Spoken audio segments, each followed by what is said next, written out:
ಪರಿಶಿಷ್ಟ ಜಾತಿಗಳ ಒಳ ಮೀಸಲಾತಿ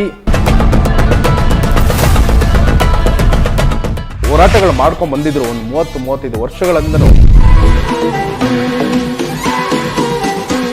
ಸಿದ್ದರಾಮಯ್ಯನವರ ಸರ್ಕಾರ ಇವತ್ತು ಅದಕ್ಕೆ ಮನ್ನಣೆ ಕೊಟ್ಟಿದ್ದಾರೆ ಅಂತ ಹೇಳ್ಬೋದು. ಪ್ರಜಾಪ್ರಭುತ್ವ ವಿಷಯ ಕಾರ್ಯಕ್ರಮದಲ್ಲಿ ನಮ್ಮ ಜೊತೆ ಇದ್ದಾರೆ ಹುಟ್ಟು ಹೋರಾಟಗಾರರು ಡಾಕ್ಟರ್ ಕೋದಂಡರಾಮ್ ಅವರು ನಮ್ಮ ಜೊತೆ ಇದ್ದಾರೆ. ಅವರ ಕಾರ್ಯಕ್ರಮಕ್ಕೆ ಸ್ವಾಗತ ಮಾಡೋಣ. ಸರ್ ನಮಸ್ತೆ. ಸರ್ ನಮಸ್ತೆ. ಜೈ ಭೀಮ್.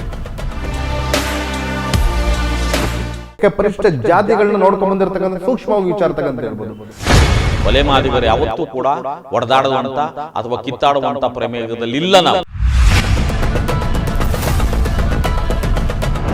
ಬಲಗೈ ಹಾಗೂ ಸ್ಪರ್ಶ ಅಂತ ಏನು ಮಾಡಿದ್ದಾರೆ. ಸೊ ಇದ್ರ ಮುಖಾಂತರ ನಿಜವಾಗ್ಲೂ ಆ ಒಂದು ಜಾತಿಗಳಿಗೆ ಮನ್ನಣೆ ಸಿಗುತ್ತೆ.